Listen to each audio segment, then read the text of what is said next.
It's so funny because I can remember my school implementing this new homework system, and I'm literally laughing back now because it was so bad.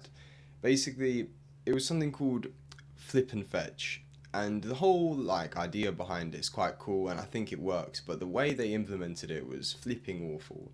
So what it basically is a sheet of definitions for content in like a science-based subject or any other subject apart from maths, and its definition. So in biology, it would be like, oh, define pathogen. But A level terms, obviously. I can't remember back that far now, but sort of a system like that. And you'd get targets on how many you need to complete definitions in terms of you memorizing them. So you'd write down, you'd take a look, you'd memorize the definition, you'd close the page or flip it, and then you would write down the definition from memory. And you'd do that until you could write down like 30 or 40 definitions. Now, that 30 or 40, the fact that there was so many, is why it was ridiculous because no one ended up doing it properly because the teachers checked that you had the notes, that you were writing down the definition and so on, but no one did it properly because it was way too ambitious, and doing 40 definitions a week is very time consuming, especially if you're actually learning it and doing it properly.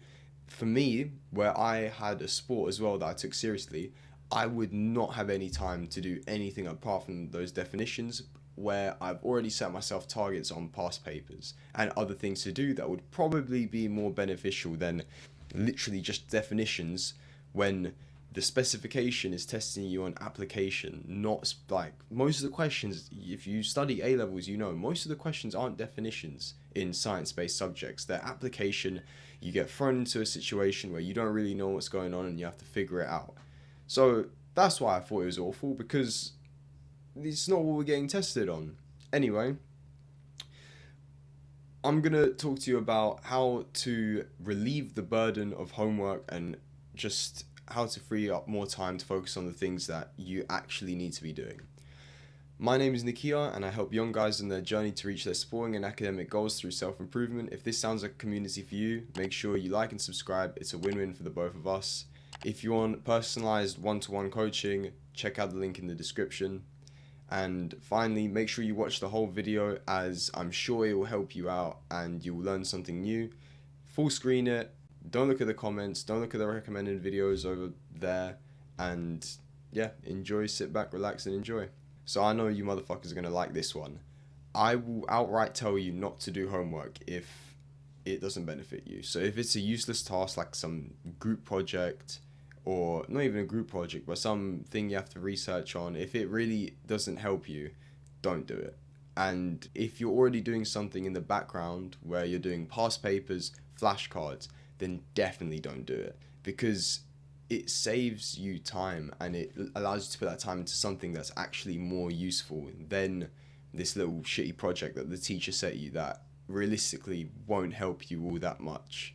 If you have a specification, if you're doing A levels like me, like I was, then it would definitely help you just putting all that time into past papers, past paper questions. And some of you might be now worrying like, oh, but my teacher will give me detention.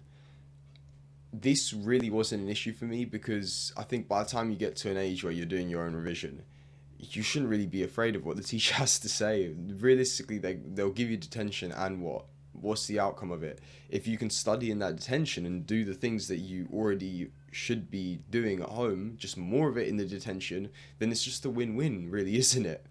And I think that you just have to get over that hurdle. Once you get it the first time, you realize that it's really not that deep, and detentions really don't serve a purpose. Also, the sooner you get to exam season, the less and less teachers are going to care about you completing their homework, about you getting a detention. And I feel like in my school, at least, no one got detentions during the exams and the month prior to exams, because they would hope that you were studying for exams, right? And even if you get a detention, I'm not being funny yet, if it really stops you from studying, don't go to it. They'll try and follow you up. They'll ring your parents, explain to your parents what you're doing, how everything's working. Show them the papers, show them your past paper tracker that you hopefully have with your percentages and so on. And at the end of the day, it doesn't actually make a difference as long as you're getting the results in the end. Now, last bit, even though I literally told you to just not do homework, that doesn't mean, again, I really want to make it clear, that doesn't mean that you just don't do homework and expect to get good grades. You have to put in the effort at home or somewhere else, or library, wherever you go to put in the effort. You have to put in the effort into the right things that will get you that grade. The whole reason I'm telling you not to do homework is because that might be a waste of your time, and your time might be better invested into other things.